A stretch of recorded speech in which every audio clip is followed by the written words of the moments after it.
station that's on your side. This is News 12, NBC 26 at 11. First at 11, the Saluda County Coroner and Sheriff's Office are starting an investigation after finding a dead body this afternoon. Authorities have identified the deceased as 22-year-old Zani Cyrus of Ridge Springs, South Carolina. Investigators say the call came into dispatch around 11:30 a.m. The coroner's office then responded to the scene near the Monetta, South Carolina area. Cyrus was then found near a pond, and an autopsy has been scheduled for next week. While no other information is available at this time, we've reached out for the exact location they found Cyrus, and we'll continue to update you as this develops. And now we're looking into more details surrounding the death of a maintenance worker at the James Brown Arena last night. The coroner says 66-year-old Rex Broadwater responded to a gas leak and was later pronounced dead at the scene. Richmond County officers, fire department, and EMS arrived on scene as employees evacuated the building before the concert had even started. Management issued a statement last night on social media saying they canceled the concert after this incident. They say they can't comment any further at this time out of respect for Broadwater's family, and ticket holders will be contacted for refunds. Our Sydney Hood is live in the newsroom afterwards, speaking with concert goers who are still seeking answers to last night's incident. Sydney, what was it like for them?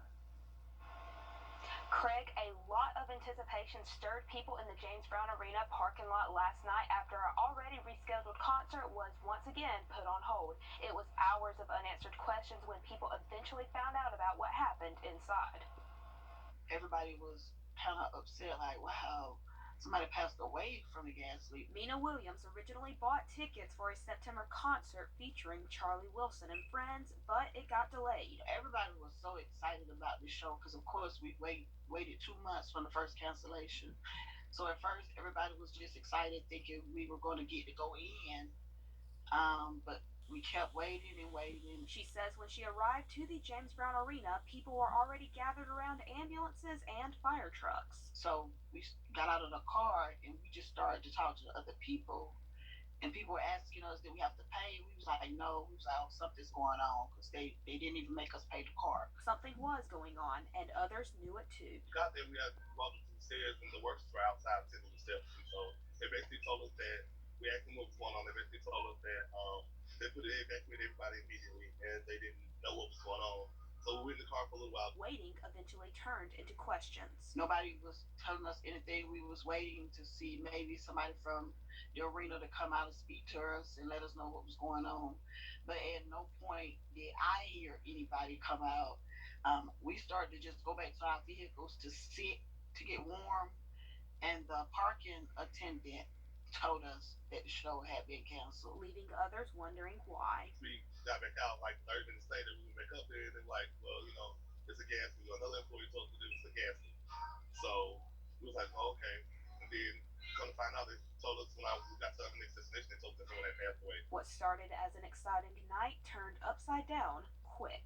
So I hate that, you know, those things happen, but it's sad about it. A lot of people was very upset. We were sad because they said somebody lost their life. Again, ticket holders, you will be contacted about refunds. There's still no word on what caused the leak, but News 12 will continue to keep you updated as this develops. Thank you for that coverage, Sydney Hood. We're now going to toss things over to First Alert meteorologist Mikhail Hannah Harding with more on weather coming up. How's it looking, Mikhail? Sunday outlooking just a bit. A man is in custody after his truck lost control in a Christmas parade and killed one person. It started out with his truck slowly pushing through a dance group, and then bystanders and authorities tried to rush over to help slow it down. Witnesses say they believe it was an accident because he continued to honk his horn.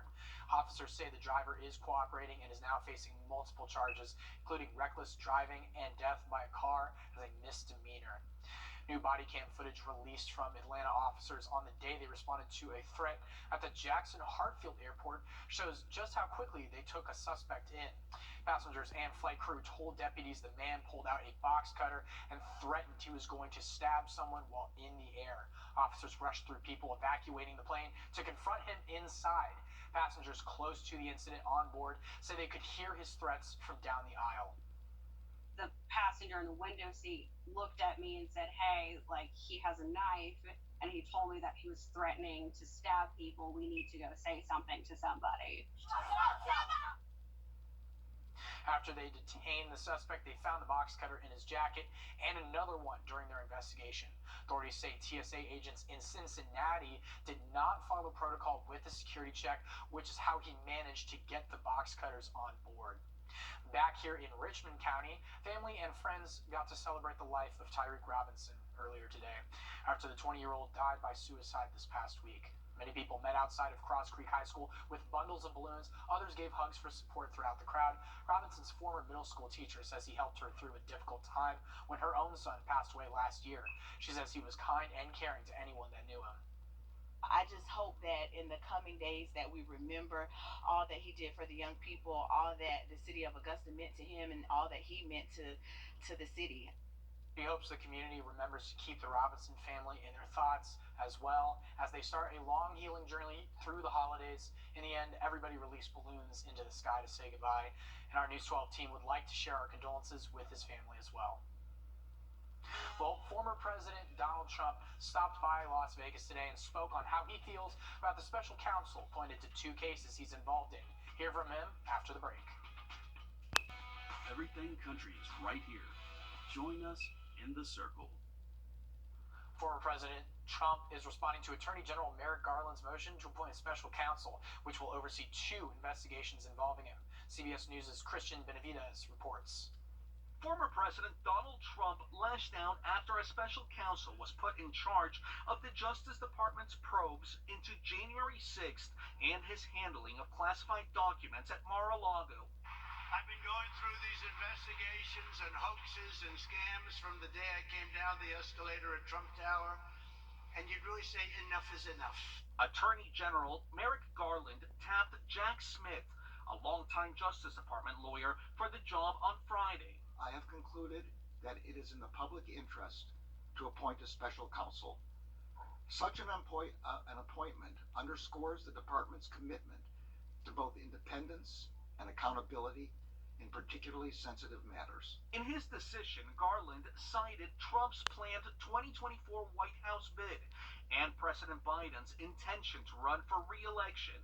Jack Smith has built a reputation as an impartial and determined prosecutor. In his new role, Smith will be responsible for assessing whether any charges against Mr. Trump or anyone else come from the ongoing investigations. It's not so much pursuing new investigatory routes as it is evaluating the evidence that they've already collected and then making what will ultimately be an immensely momentous decision.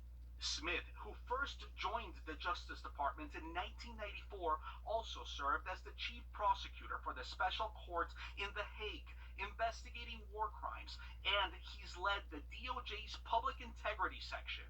As for the investigations he's now in charge of, Smith said the pace will not pause or flag under his watch. Christian Benavides, CBS News, Miami.